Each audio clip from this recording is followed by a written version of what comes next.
Welcome everybody back to another edition of the Sober Gang Experience podcast. I will be your host for today. I got a very special broadcast lined up for you guys today. It is Monday. It is the day of our God.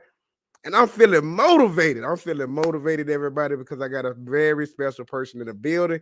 He will be sharing with us his journey and his battle with addiction also. But first, let me do my house clipping, everybody. I would love for you guys that rock out with me every Monday and every Tuesday to continue this. I'm so appreciated for everybody that rock out with us every Monday and Tuesday. Hey, because we doing something very, very special. We are creating something special over here, everybody. So make sure the first thing you do when you come in this building is hit that like button. And if this your first time to the channel, I would love for you guys to subscribe right now. Because one thing we are doing on this channel, everybody, we are reaching those that are battling addiction. But today, Jacob will be sharing with us what he's been battling with, what he went through, and his abuse that led him to addiction. This is the channel where we get insightful interviews from experts, personal stories of triumph and redemption as we try to navigate our way through this journey together. So are y'all ready? Because this interview finna be awesome. Let's go, Rob. Let's get it.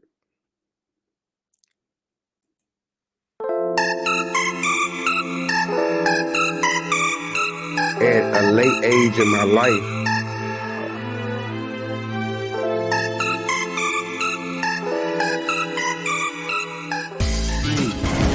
2, 1.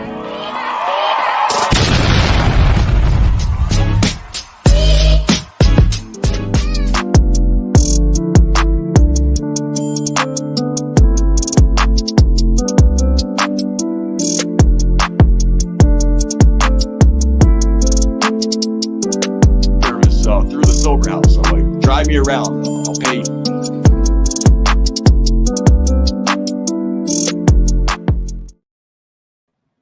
and welcome everybody back. Thank you guys for being with me today. This is going to be an awesome interview today. We got Jacob in the building, and he will be sharing with us his story and his trial and tribulation that led him to addiction. But first thing foremost, I gotta hit y'all over the head with this every time. It is very important for you guys to hit that like button. It is very important that you hit the like button when you come into the studio because that let YouTube know how important our videos is. Because we need to continue to hit the like button and let's try to get our videos out there, everybody. And like I said, this is the channel. You don't need to go nowhere else. You need to come here with us. Every Monday and Tuesday, we go live with my panel of guest speakers. We try to give you insightful interviews from experts and people who went through it, people who battled addiction. Because this is what we're doing. We're creating something special. So I would love for you guys continue to rock out with me because we're trying to add value to your life with our message and what we're trying to put out. So let's get it. How you doing today, Jacob? I'm doing very well. How about yourself, brother? Man, I cannot complain. It is Monday. It's another day. We blessed. I would like to say first and foremost, I'd like to say thank our God for waking us up this morning. It's a blessing.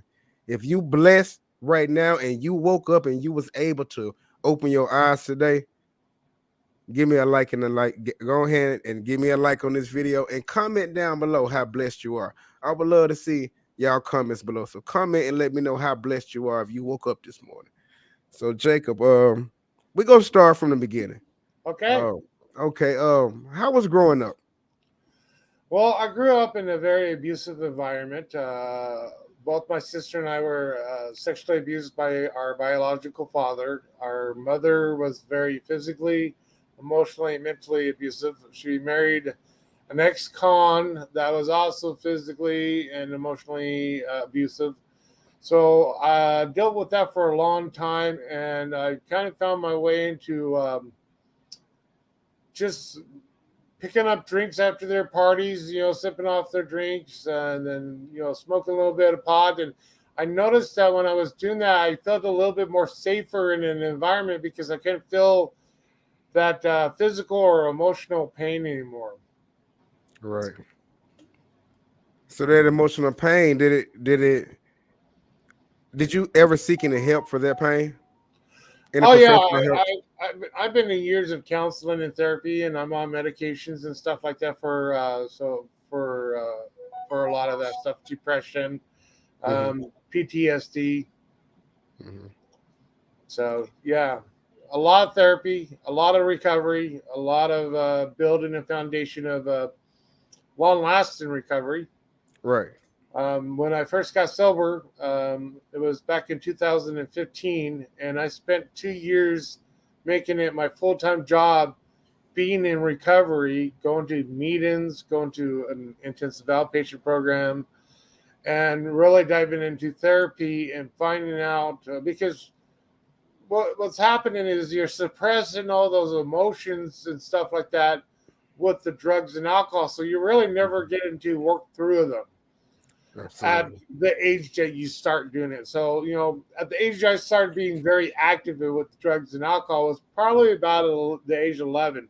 So at the age of 11, I stopped um, being able to process things the way they should have been processed. So once I got sober, and even to this day, I find that there's stuff that I did not deal with that I still have to address today.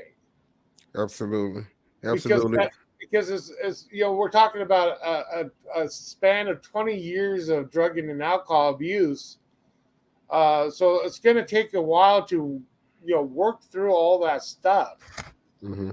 Oh, absolutely. It's always it's a long journey, I must say, when we in our battle. So, one thing we like to do is just continue to try to seek the help that we need, especially when it particular but the professional help, the aspects of it. So it's very important that you continue to go to those meetings and get the treatment that you need as well.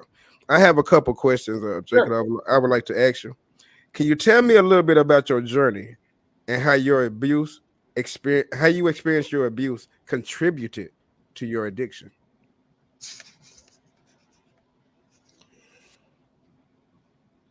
Well, I think that the way it worked for me, the cycle I got into was that because I felt like I was numb and I felt like I was in a different state of mind when I was using. Mhm. I definitely progressed the using because whenever there was a problem that arose, whether it be something from home or social or from maybe possibly work at that time, I would mask that with alcohol and drug use. And I noticed that I tried to get sober when I was in my early 20s, but I continued to drink and smoke marijuana for the longest time. And then in my 30s, Mhm. I got back into the heavier drugs again. And not only was I just dabbling with them, but I was full board into them, unlike what I was in high school. High school, you get your hands on some stuff here and there and stuff like that, mostly marijuana, Mhm. acid.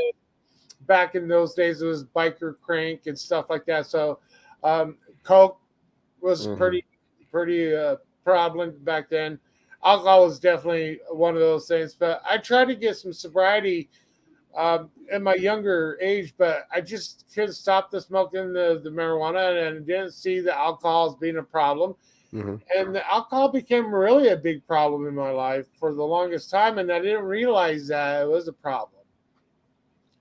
Yeah, a lot of times we don't realize until it's too late. Um, I would like to reflect on that also because I'm a I am a recovered alcoholic myself, and so I battle. I understand exactly what you mean. Alcohol was my drug of choice for 17, 18 years. That is what consumed me all the time. You see, like I used to tell Alicia and the other peoples on my panel.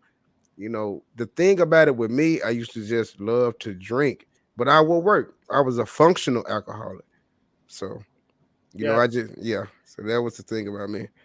How has the abuse affected your overall well-being, both physically and mentally?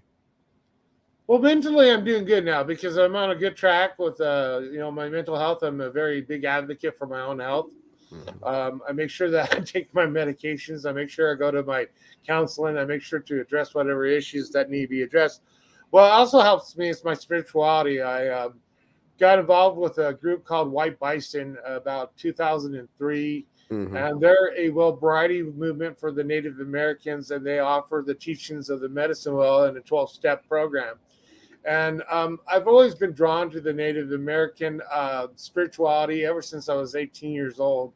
So I've been practicing this for 27 years. And I got the privilege to start being a keeper of ceremonies when I was 23, but I don't really count that. I count the last 5 years as being more disciplined and active and doing the things I need to do in the proper way to be a proper keeper of ceremonies. Unlike I was in my early 20s, I was an ignorant person, but that definitely helps keep me in my sobriety as the spirituality a lot because of what I have the responsibility of taking care of. But what the abuse did for me and the drug abuse for me was just a way to continue to numb and not have to deal with everything. I liked to blame other people. I was a master at manipulating people. I was a womanizer. I would lie underneath my teeth to tell you, even though you're telling me that I'm high, I'm telling you I'm not high. I was a functioning addict. Means I took care of my children. My youngest daughter went through brain cancer, and I was still an addict when she was going through her cancer, and we were in the hospital for 3.5 months. And you think that would have been enough for me to say, hey, you got to stop. That wasn't enough. That wasn't what I needed. So in 2015, me and this gal that I was seeing, my girls were with me, obviously, and she got into some disagreements about she had been up for a couple of days and drinking and using, and so it made her a little wiry. And so the next morning she calls the cops. Cops show up and they're asking all kinds of questions. They searched the apartment. They found some residue in the apartment from the drugs that we were using, and they charged us both. Even though I didn't have any on my person, the apartment was in my name, the bedroom wasn't in my name, nothing was on my personal property. They still charged me with the drug charge. And I remember having to watch my 2 little girls get walked away from me by the Boise Police Department. I know they had to just be traumatized and watch, going through that. It had to been traumatizing for them. Yeah, exactly. It had to been traumatizing for them because, I was supposed to be the rock. Right. And, I was selfish. I was selfish because the only thing that I ever knew how to do was use to mask the emotions or whatever was problems that were going on and blame other people. Absolutely. And so when that happened, it kind of like gave me the big wake up call because not only did I lose my children, but I also had some of my spiritual tools on me, which I probably shouldn't have had on me because of what I was doing, but I had them with me. And so those were taken from me as well. So I didn't even know if I was going to ever get those back. And that was a big no-no. A lot of people were very unhappy with me about that one because we're talking about some pretty sacred stuff. Yeah, I would like to. Can you expound on the tools? And you let the viewers know about. Can you talk about that? What? Your tools. Sure. Yeah. So some of the tools I take care of is eagle feathers, the chanupa, which is the sacred pipe.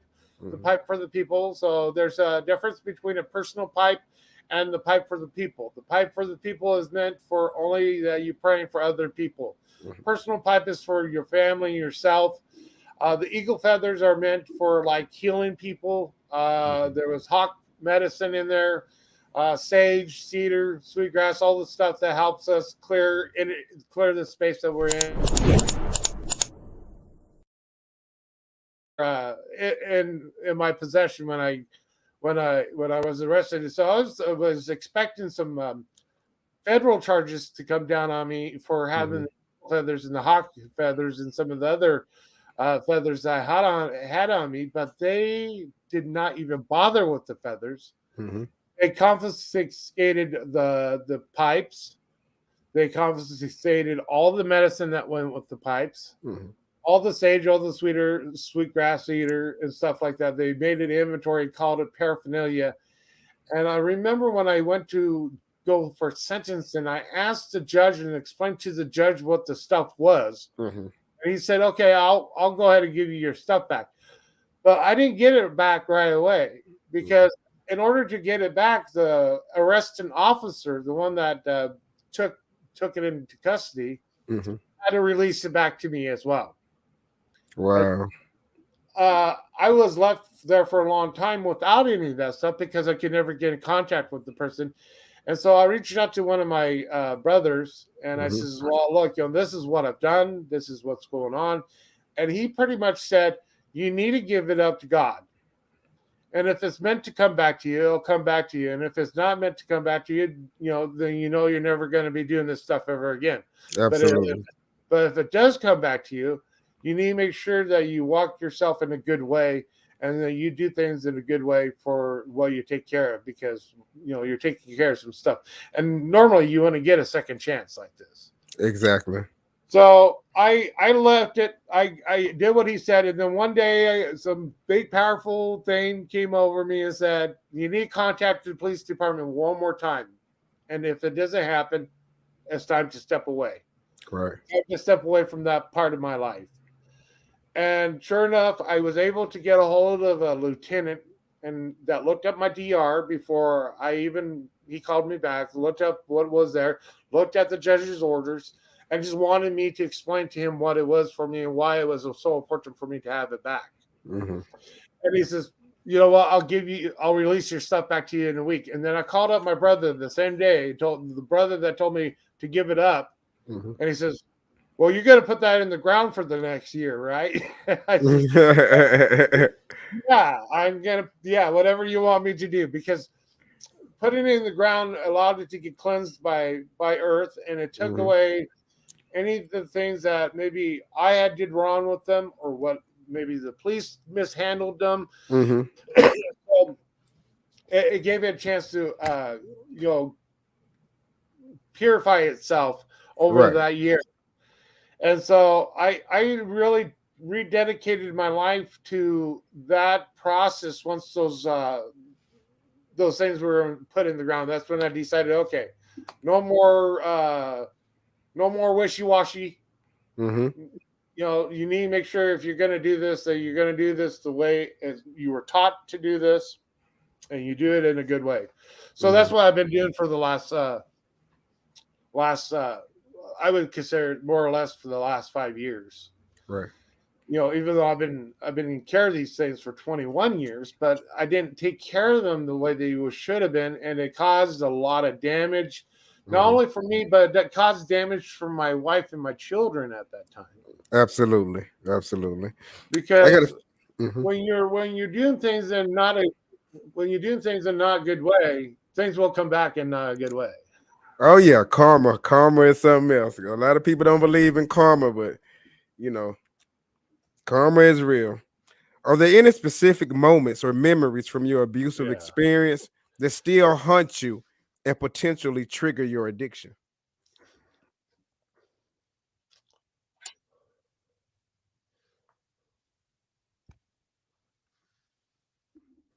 You got any other questions? Yeah, I just okay. Are there any specific moments or memories from your abusive experience that still haunt you and potentially trigger your addictions? Mhm. Can you hear me, Jacob? Um, Yeah. yeah.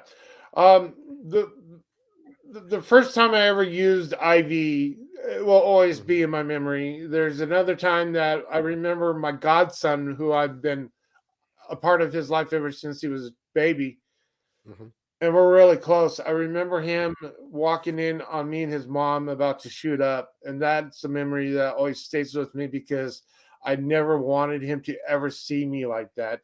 And it's something that I feel like that I let him down in a lot of ways because we were super close. And we're super close now. But those are two memories that always stick with me because I never thought in my life that I would ever be somebody that would ever IV use. I was totally against IV using for as long as I can remember. But at that particular moment in my life, when that moment happened, I was in such desperation to numb everything out. I didn't give a crap on what it was going to do, what the consequences were going to be. Absolutely. Absolutely. Have you been able to identify your patterns or triggers that led to your addiction relapse? If so, what are they? Have you been able to identify them? Well, I think I think patterns are a part of behaviors. I think that patterns are part of behaviors and thoughts. So, in order to change that, you have to change the way you think. You have to change your behaviors. There's a saying that when recovery, you got to change people, places, and things. People, But places, there's and more things. to that too. Right. You gotta change that old thought process because that's what gets us in trouble. That's what starts those patterns back over again. Is that self-talk? Absolutely. And I like to call that bad self-talk lies that we've been told all our lives. Because all our lives when we're growing up, we're being told that you can't do this, or you're not this, and you can't be this, and you're not doing this, or you're doing this wrong. And that's drilled into your head all your life, and so you feel like that you're not able to do anything. So you start to believe these things that are true because they've been drilled into your head so much. You gotta the thing that helped me with that is meditation, visualization. Okay, what do I want my life to look like? How do I break these patterns? And when the opportunity comes up to break that pattern, you gotta break that pattern. You got Absolutely. to make that conscious choice to say, I'm going to break this pattern. I'm going to break this cycle now. And it's hard to do that for a lot of people because they get stuck in here. They get stuck in here, and that's where people get stuck at.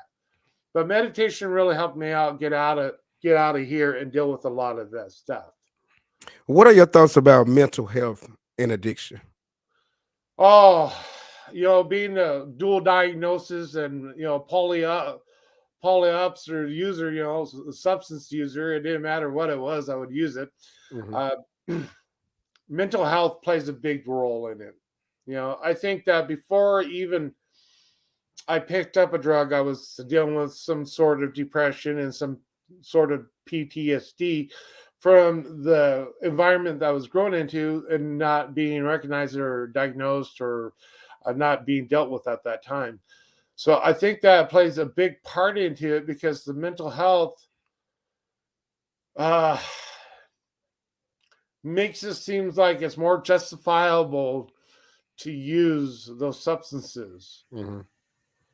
Because I know when I was in my drinking mode, when I realized I was an alcoholic, and is that I was drinking myself to the point where so I want to be sad. And my substance abuse counselor pointed out to me, she says, alcohol is a depressant. And I says, yeah, but it makes me feel okay. And she says, yeah, but how do you feel about it the next day? I says, well, I feel really sick. Yeah. I feel really just shaky. I feel like I need to have my my fix because I'd start at 9-10 o'clock in the morning and go all day on. And same with the drugs. Once I found the methamphetamines, that's when it kind of stopped my alcoholism. I don't even think about drinking anymore. Yes, yeah. Yeah, but the methamphetamine was something that I don't know. It was a different situation. For me, and I'm not trying to relive or fantasize it, but it was more like the rush that I liked of the feeling of the immediate high. Yeah, because that's what it does. The immediate rush. And just sitting back and enjoying it. I call it googly eye. I felt googly. Right, right. But realizing that not only did I have a problem with the meth now to not be sick from that, I have to use that constantly throughout the day, so I'm not feeling dope sick. Mm-hmm. And then I'm also having to deal with the battle of the sensation of the needle, Mm-hmm.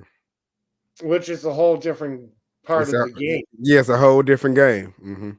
So not only am I dealing with the addiction of the methamphetamine or the Dilaudid or heroin or whatever I was using at that time, but I had to have that that that break from that needle. And so when I first got into sobriety, having my blood drawn was a real huge trigger for me Mm-hmm. because it reminded me once I started seeing that blood, I'm thinking, oh, I'm pulling back and I get to push in and I get to get my fix.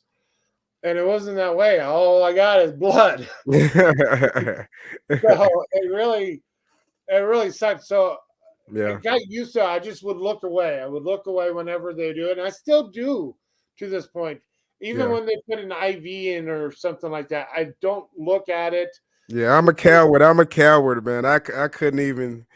I'm still scared. I'm traumatized from when I was a kid, getting, going to the doctor, getting the needle put in you, for being sick or something like that. But yeah, man, that intravenous use, I don't think I could be able to do it. Oh, But, I never thought I would ever be that person. mm-hmm, I was really 100% against it. mm-hmm, And to be that person that I never thought I was going to be, I tell you what, gave me a whole different aspect of looking at things in a way because I saw some things that I never thought I would see out right, of other human beings in addiction. right, I saw people that would steal right in front of your face and then turn around and help you find something that they took that's in their pocket. right, And then they would claim to be your best friend, or they would rip you off and come back the next day and want you to do them something really good. mm-hmm, And it was ridiculous because I had to go through that with a really close friend that I've known all my life.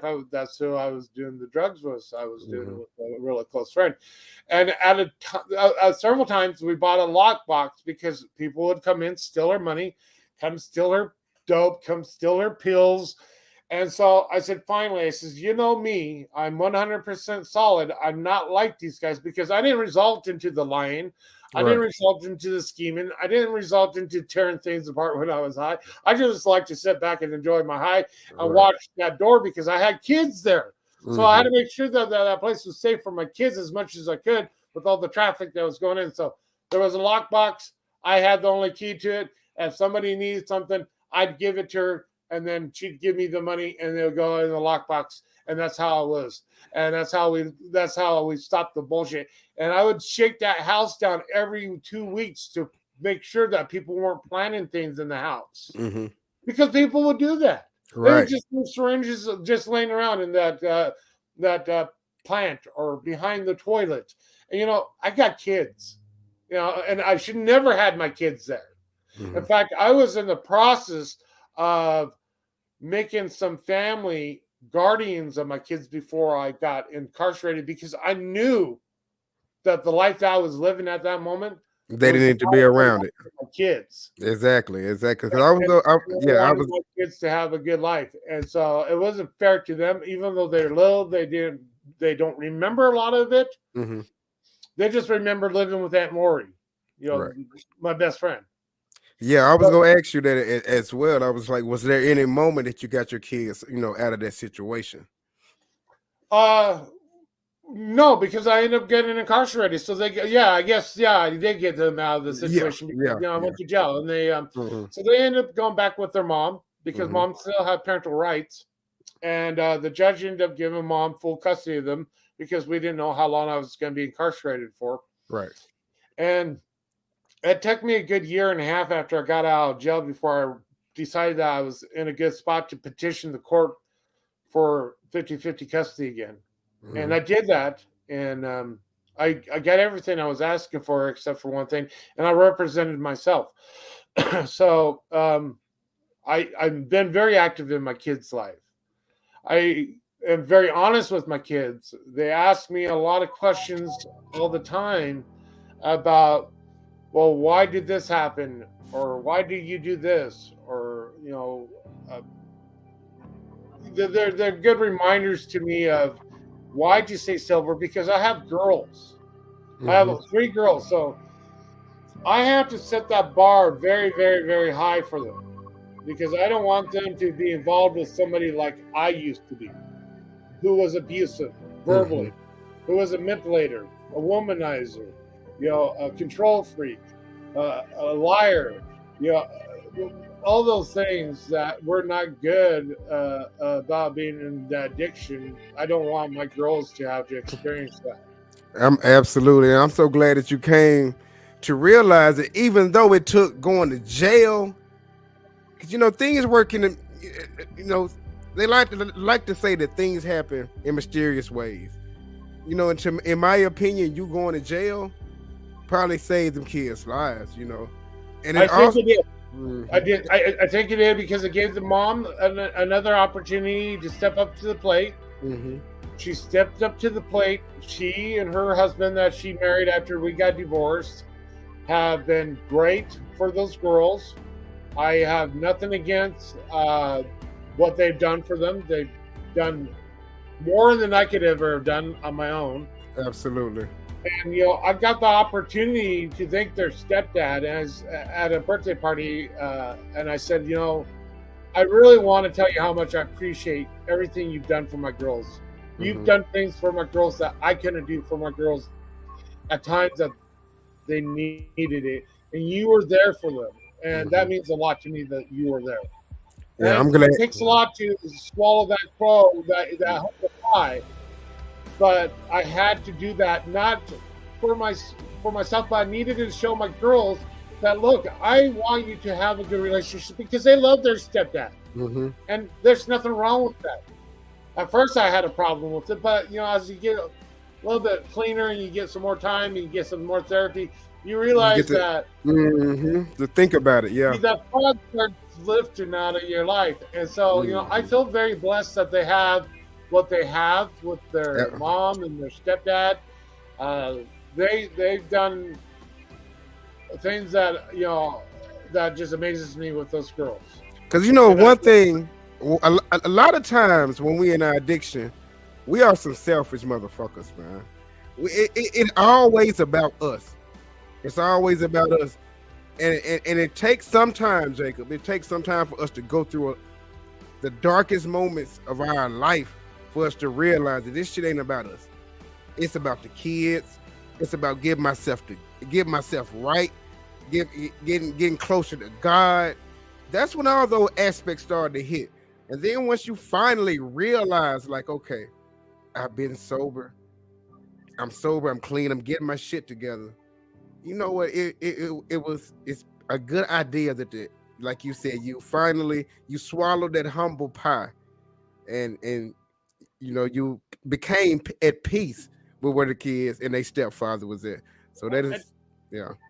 I'll tell you what, you know, in 2021, I was living in a Silver Living House, and the Silver Living House I was living in is one of the biggest trap houses in Boise. And I did have a stumble, and I was in the process of looking for rooms for rent because I knew I needed to get out of there. Because if I wasn't going to get out of there, I was going to end up going back out to prison, or I was going to end up sticking a needle back in my arm, or what. I didn't know, but I knew I needed to get out of that situation. So this place that I'm in now kept on coming up in my feed as available for rent. And I'm like, well, why not go after a whole place that's going to cost me the same as a room for rent? Right. And that way I can have a space for me and my kids. And it brought me closer to my kids, living closer to them. And I was approved. So I've been in this place for now 3 years. And this place was a saving grace in my life. I got help. I had a friend that helped manifest this for me. I manifested this for myself. And I'm doing everything I can do to make sure that I hold on to it because I hadn't had a place of my own for 12 years after my wife and I divorced.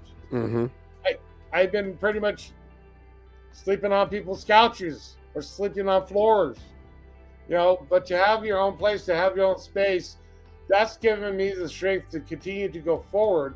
Absolutely. now I can set up the sweat lodge. I like doing sweats, but that's part of the ceremonies I take care of.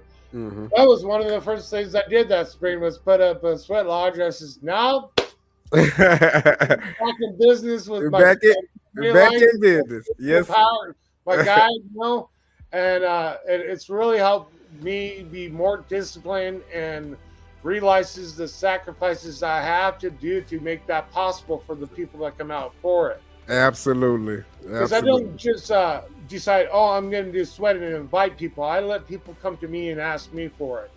And that's the way it should be done. Absolutely. I got a few more questions for you, Jacob. Sure. In what ways have seeking professional help or joining a support group has been beneficial for your recovery and your healing process? If anybody that's wanting to do treatment, I suggest that you go into an intensive outpatient program. I suggest that you take advantage of all of their one-on-one therapeutical tools they have for you, and be very honest in the process about it. It's not about other people. And I hate to say this, those people in treatment, they're not your friends. Yeah, they're your friends there because they're there, but they're not going to be real true friends. Your true friends are going to come later on in your life in your recovery. The people that support your recovery, that wants to see you get better mental health and stuff. For me, it was a lot about taking a lot of responsibility for the things I had done in my past, take accountability for it, make amends with people. Definitely stay in the therapy, because the therapy kind of helps me stay out of that lies that was told to me all my life. Absolutely. And that helps me. Treatment is number one. Any kind of program, 12-step program, rather it be, and I don't want to mention them, but they're out there. You know which ones I'm talking about. Yeah. Because we're not supposed to endorse them. But for me, I involved myself in all those programs because, it didn't matter to me which program I was going to, because I was going to a 6-hour IOP 4 days a week, and I was going to 3 to 4 meetings on top of that a day for 2 years, so I could have some sort of foundation for recovery. Absolutely. Even though I had a relapse in 2021, I still had a lot of tools in my bag, and I didn't allow that relapse to take me back down a hole. Yeah, we can't allow that, because 70%, and this is a fact, 70% of everybody in their addiction will relapse within that first year.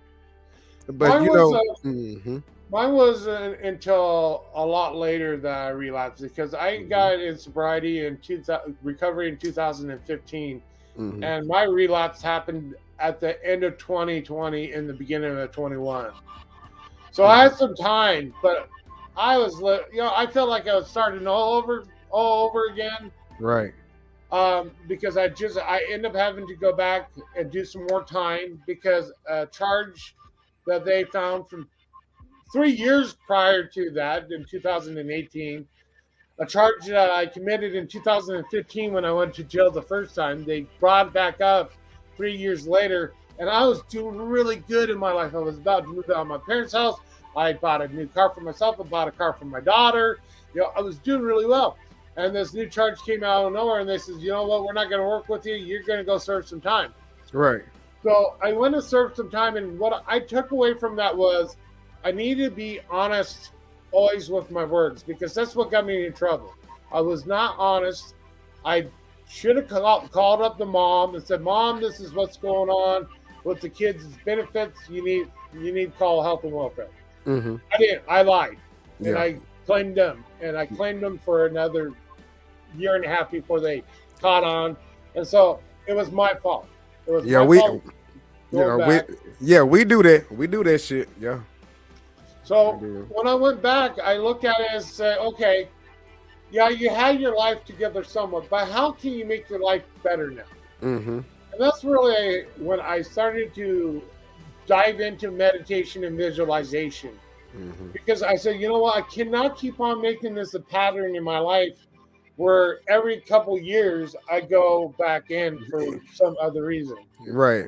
I need to live my life a very truthful life. And so when I got out, when I went in, I said I didn't have my GED. I had the opportunity to get my GED, and I did some other programming. Mm-hmm. And some of that program was cognitive self change or Mhm. MRTs, and gave me a chance to dive back in and say, okay, you know what, I did some of this work before, but what did I miss? Right. You know, and how can I apply this to my life now? I did get my GED, which was a huge step, and I was so proud of myself. Mm-hmm. I remember sending pictures. But I passed my last test the day before I went on transport to go back to the county I lived in. Right. So I barely got it, but I got it. And I was so thankful for that experience because that was the longest time that I ever spent away from that, talking to my kids, seeing my kids. It was 15 months that I didn't see them. Right. Right. I know that had to hurt you. Yeah. It didn't hurt me, it hurt them. Yeah. And they were like, well, Dad, why didn't you write it? I says, well, I did ask for your address. And they asked me, well, why did you go to jail this time? And I said, because I lied. Right. Because I lied. And that was the truth. You know, I didn't want to make out a big story of, oh, I did this because I was helping you kids out. I didn't want to put them in the mix because, no, in the end of the day, I'm the one that was dishonest about it. Right. Instead of the phone and saying, hey, Mom, this is what's going on, and making Mom aware of it. absolutely. Yeah. Mm-hmm. Man, hey, Jacob, despite all the bullshit you done went through, I am honored to have you on my show right now because there's a lot of people that has gone through the same situation or have some similar stories that can relate to yours. And that's one thing we are doing on this channel, man. And Jacob, we are creating something special over here, one episode at a time, by having guest speakers that share their testimonies like you. Because right now, I can see that you are in a good space. I see that you got a lot of things under control. And long as you keep getting your professional help in your therapy, I think everything will be good with you, Jacob, because I see you on the right path, man, and I salute you. Oh, I salute you. absolutely. Oh, absolutely. And every day, Absolutely. every day I look at the blessings that are in my life. Yes, I can sir. say, okay, this is all that's going wrong in my life Mhm. because there's Right. some, life has got some challenges. And I Mhm. got some challenges I'm facing. I've been sick for a while, Mhm. and I'm just starting to get better from that sickness. Mhm. And so that was a problematic, but I kept a positive attitude throughout the whole process and still am saying, you know what? Every day blessings are coming into my life. Right. I have this wonderful, wonderful gal that I get to call a partner in life, a Mhm. partner for now, that has taught me so many things that I never got to experience with anybody else. And I'm just so blessed to have this person in my life. And then I'm blessed for all these other people that are coming into my life. I'm blessed because I get to wake up every day. I'm blessed because my employer was willing to work with me when I was really sick and couldn't go to work. Say it loud. Say it loud. Keep You know, going. I'm Keep blessed. Going. Keep And then, going. and then my partner's families, we have a weekly Bible study called Breaking the Bread. Right. And so on August 16th, I get to give a sermon about the book of Job because I've been talking about the book of Job for a while. I'm like, look at our lives. Look at what Job went through, and he didn't blaspheme God. He praised God. Mhm. And he went through some stuff, and I said, Right. well, and I've been through some stuff, and you're going through some stuff, and right now we got to Mhm. praise God and say, you know what? We got to trust. We Say got it. to trust the process. Say it loud, Jacob. Say it loud. God is. Trust that process. So He's I'm honored that I get to do this sermon, and also I Mhm. get to be the person that calls everybody the day before and say, "Hey, are you gonna be a part of our group today?" So I'm really blessed. My girls are, I have a good relationship with my children. Absolutely. I have a good relationship with my parents. Mhm. I reached out to other family members over the last year, and I'm building relationships with them. I helped my little brother get out of substance abuse. Right. I remember last November he had locked himself into his house. He was barricaded in his house, and he was very suicidal. And me and my aunt were able to talk him into letting us come into the home and bring in some food. He asked if he could have some more beer before he was committed to go into a treatment facility. I said, well, I'll go get you more beer, whatever. As long as you go with me at 5 o'clock, I don't care. And he did, and I was there for him all the way throughout his treatment. And it brought us closer because he never thought that I'd ever be that person that was going to be there for him when that stuff went down. Absolutely. And I was there. Of course I was there because that's my blood. That's my brother. I would do that for any of my family members because I understand what addiction does. I understand that mind frame. Yes. And so he needed somebody that was understanding of that mind frame, that had been there, that lived it for most of his life. My brother is a very successful person, and he just ended up stumbling into some stuff, a few years ago, and just got trapped in it. Yeah, like we all do. Yeah. And it brought him down. It brought him down. He made some big mistakes and stuff like that, but he is doing so much better. I know that he's had a couple bumps in the road, but he's been forthcoming about it. He's not lying about it. He's not like saying, oh, yeah, everything's fine. He's like, things not so good, but I'm still pushing forward. And I was glad that I feel humbled that I got the opportunity to be there for him. Okay. I got a few more questions for you. But first, I would like to say this. If this is your first time to the channel right now, I would love for you guys to like and subscribe it. Like and subscribe. Watch it every Monday and Tuesday. Say it loud, Jacob. Say it loud. Mondays and Tuesdays. Thank you, brother. And I would also love to say this. Our God is an awesome God. Our God is an Our God is an awesome God. Okay, Joe, I got a few more questions. Okay. Are there any specific emotions or thoughts that often arise when you reflect on your abuse that you endured? Oh boy. I would have to say that the biggest emotion that I have is anger, that I even lived in that lifestyle, that I put my family through that lifestyle, that I put my children through that lifestyle.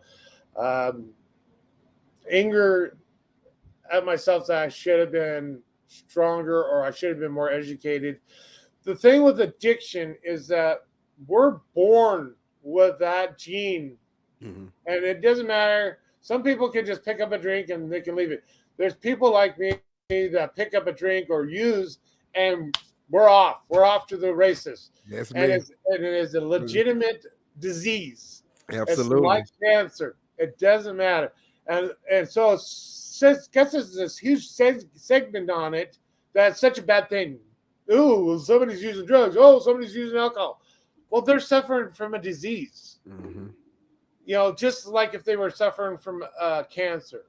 Now, if they go into treatment and they're doing the things that treatment's telling them to put the disease in remission by following your treatment plan and going to your program and your meetings and whatever, praying to your higher power, you can keep that disease in remission. But that doesn't mean that that disease isn't going to come out of remission. It can come out at any time, anywhere, and it did for me. But thank God I was able to pull back away from it as fast as I did, and got recentered and got squared away. But anger was definitely one of the biggest ones for me. Okay. Have you been able to establish any healthy boundaries or distance yourself from the people, places associated with abuse and a part of your recovery process? Oh yeah, I cut so many people out of my life. That was not serving me any purpose. Right. If you're not reciprocating back to me in a healthy way, then you do not serve a purpose in my life. Exactly. I'm sorry. I don't have time for people's drama. I don't have people's time for their toxicness and their negativity. I'm Mhm. sorry, but if you're not wanting to improve your life and you're not being positive about it and stuff, I really don't have much use for you. I'm sorry. Absolutely. Absolutely. What steps have you taken or would you like to take to rebuild your self-esteem and regain sense of control in your life after your abuse and addiction? Well, I think that maintaining the place I've been living in for almost 3 years has definitely been part of that process. Mhm. Um, Making sure that I'm walking in a good way with my spirituality, that's another good process. Mhm. Uh, Boundaries with people, I've set some big boundaries and I make sure that they do not get crossed because I don't want to cycle back into that old cycle. I feel like I have broken that cycle Right. and I'm in the process of continuing to break that cycle. And I definitely don't want anything like that to be taking place for my kids or myself. But counseling is definitely one of those things that I'm going to continue to do because it's something Mhm. that's healthy. I think everybody should do some sort of counseling, Absolutely. and I do a lot of praying. So I do a lot of praying. So prayers definitely help me. Mhm. I like the opportunity when I get to pray for other people because that helps heal me. It Right. helps me give away what was given to me. When I get to do a Absolutely. ceremony for somebody, when somebody comes out for a ceremony, I feel so blessed and honored to be able to help that person through whatever they're going through. And I always tell them, I says, don't thank me, thank God, thank Creator for what you're getting, because Mhm. that's where the true Thanksgivings go. I'm just merely a human being, and I've already been thanked by being able to do what I get to do. Absolutely. Hey, Jacob, man, you're doing an awesome job and continue your journey, man, in sobriety. I know everything is not going to be peaches and cream. I know every day is not going to be no damn good day, but you are taking the steps and I salute you for taking those steps, man. I I got a, love your platform. Everything, I get a chance to watch it afterwards. I get, I watch it and, I really like what you guys are doing. thank you. And I like the direction you guys are going in. And it seems like there's some really good feedback from some of your panel members. Mhm. You got some good, strong ladies there. I And know, man. I hope to see some good, strong men on there too, because we need some strong men out there showing that men can do this, and it's not a sign of weakness to Mhm. say that hey, we've made mistakes, we're growing, we're healing, we went through that process too, or we're going through that process. I think that's a big thing for us, man. We need to feel that process. We need to go ahead and say, you know what, it's okay for me to heal. Mhm. And it's okay for Absolutely. other people to know that I'm healing right now too. Absolutely. And I'm glad that you said that because my team is growing stronger. With Alicia and all the rest of the panel and the co-hosts, I salute them, man, because they do not have to do what they do. They can be like, you know what, I don't feel like doing this today, but they know the importance of this. I'm not doing this for fame. I'm not doing this for um, validation from anybody. Jacob, I'm merely doing this because I know that there's somebody out there right now that need to be listening to this that can get some help. And if I can help one person, Jacob, I'm doing my job. I don't care if I don't That's get no all matters. money. I don't care about the money from YouTube Yeah, or yeah. You know, recognition or none of that, man. It doesn't matter because at the end of the day, I know I can sleep well, good at night because I know that I have reached, it's, touched somebody. Yeah. Yeah. I got a few that's more kind of questions. how I feel about when I get to go out and do. That's Mhm. kind of how I feel when I get to go out and do ceremony for people. Is I feel exactly that. Mhm. I got a Because few by more going questions. out and giving people, yeah, go ahead. Go ahead. Yeah, I got a few more questions before I let you out. No, it's okay. How do you envision your life beyond addiction and abuse? What are your Say what? aspirations? Okay. Yeah. My How do children you? are inspirations. My How, children are inspirations, and mhm. how I want to spiritually grow is another inspiration for me. Mhm. My relationship with Creator God is definitely an inspiration. Some of the wonderful people that are in my life, the gal that I get called my partner, she's just been amazing.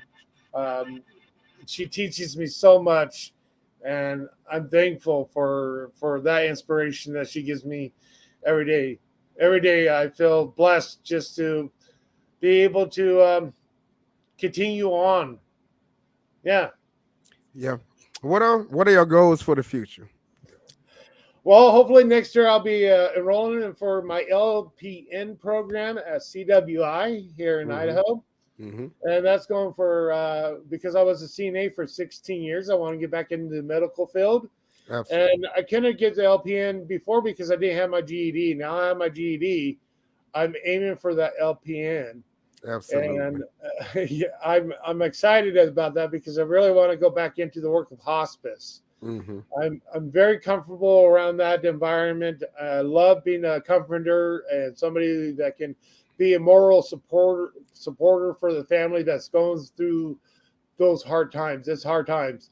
When I Mhm. was a CNA, I was in I worked in worked with children that was in hospice, and I got so much strength from those little children that would blow your mind how brave and how strong and how courageous those children were, knowing what they were facing. Absolutely. And it just gave me so much hope for the future children that would go through the same thing because we're advancing in our medical stuff so much that we're starting to get some of these things taken care of so children don't have to live that way. Absolutely. Absolutely. Is there anything particular that you wish others could understand or be more supportive of when it comes to overcoming the trauma and abuse and addiction? Mm. I think that people that are looking from the outside in need to go to programs like Al Anon and they need to go to some counseling themselves Right. because you're not going to truly understand it and support what's going on unless you have some education about it. Because a lot of people think that we choose to do the things that we do. I think there's a borderline. I think that once you have recovery and you've been in recovery for a while, yes, there's a choice whether you go back out and use. I'm fully with that. But Mhm. I think that while you're in your addictive disease, at that moment that you're in that active disease of addiction, we really don't have that choice because we're still using over the trauma that we're dealing with from 20 years ago. And the using it doesn't help us with our mental health. It worsens our mental health. Right. So the best thing I can say to people that are wanting to support people that are in recovery, go to Al-Anon, get in some counseling yourself. That way you can read up on what the disease of addiction is and try to be empathetic to these people because these are real people. They're like you and I. They just happen to have a disease like cancer. Absolutely. Is there anything that you would like to tell anybody that's going through something right now, battling with addiction or maybe had abuse and trauma situations? Mm. Is there anything that you would like to tell them before we get out of here? I love you, and you are loved. And what you've gone through is horrible, but you know what you're going to go through is going to be beautiful in your life. Keep on believing that good things are going to happen to you. Take that step and get yourself some help and surrender to the process and trust the process, and you'll find healing and comfort in all that stuff that you need. Just reach out. There's lots of hotlines out there, anonymous hotlines that you can reach out. You can reach out to these people over here on YouTube. I'm Mhm. sure you can put in private chat and we could chat with you, help you Mhm. get through it. But you guys, I believe in all of you. You're worthy. You deserve things. You're not disposable and you are loved. Absolutely, absolutely. And I would love everybody. This has been a powerful episode. Thank you so much, Jacob, for taking your time out to be with us today. Because I know that there's somebody out there right now that is going through a battle or something that can go back and watch this episode and take some notes out of it. So thank you again, Jacob, for blessing us. I would love for you to can you lead us out with a prayer? Okay, I can do that. I put you on the spot. Put you on the spot. Okay, I'm going to use my language, okay? So please bear with me. Creator, I just ask that you bless everybody that's watching this podcast. I ask that you, even if they have families or friends that they know that are in addiction or they're in the disease of trauma, that you allow them to reach out to these people with love and help them bring into healing for them. Bring healing out to all these people that are suffering mentally, emotionally, physically, and spiritually. Help them get realigned with those processes in their life so they can be complete with you, Creator. I ask these things in a good way. I pray these things in a good way for all people, the people that are suffering on the streets, the people that are suffering in institutions, people that are suffering in jails and prisons. You guys are loved. Creator, God loves all you guys. You're not forgotten. And I pray that you find your way back to your God. Oh, Matakiolesen. Thank you. Thank you so much, Jacob. Thank you again. And thank everybody who tuning in right now. If you tuning in right now, don't you forget to hit that like and subscribe. Like and subscribe. Like Jacob said. Like and subscribe. Thank you, Thank you, everybody, for tuning in. This has been an awesome conversation, Jacob. We're gonna have to do this again. Yeah. Yes, we're gonna have to do this. I got you. All So right. Till next time, brother. Take it easy. You too, brother. Thank you. You're welcome. There you have it, everybody. Another great episode. And I love Jacob's energy. He is on the right path, everybody. He is on the right path, taking it day by day. This recovery process is a long journey. We do not, probably think that we're going to do this in a week or a month or a year. This takes time. Trust the process. Continue to go to your meetings. Continue to seek help. Professional help, therapy, counseling. Continue to do the things necessary to remain sober and remain on your sobriety. That's important. If you guys like this episode today, make sure you hit that like and subscribe. Quit playing with me. Y'all know I'm bringing that fire. It's 2023. This is the Sober Gang Experience Podcast. And I thank everybody out there today that rocked out with me. Hey, and if this video added any value to your life, subscribe to the channel. Join us and become a member of my family because my team is expanding. We growing day by day. Our numbers might not show it, but I know we inspiring those out there in addiction. Thank you guys for tuning in. This is Mr. Show Out TV. Like I always say, see you on the next one. Yeah. Welcome to Mr. Show Out TV Recovery and Addiction YouTube channel where we hope to inspire those battling addiction. Please subscribe and like the channel. Make sure you click the notification bell to get notified whenever we broadcast. Thank you and enjoy the show. To support the channel, you can send donations to Cash App $Mr. Show Out TV. So please don't wait, subscribe now. Together we can help and give inspiration to millions of people.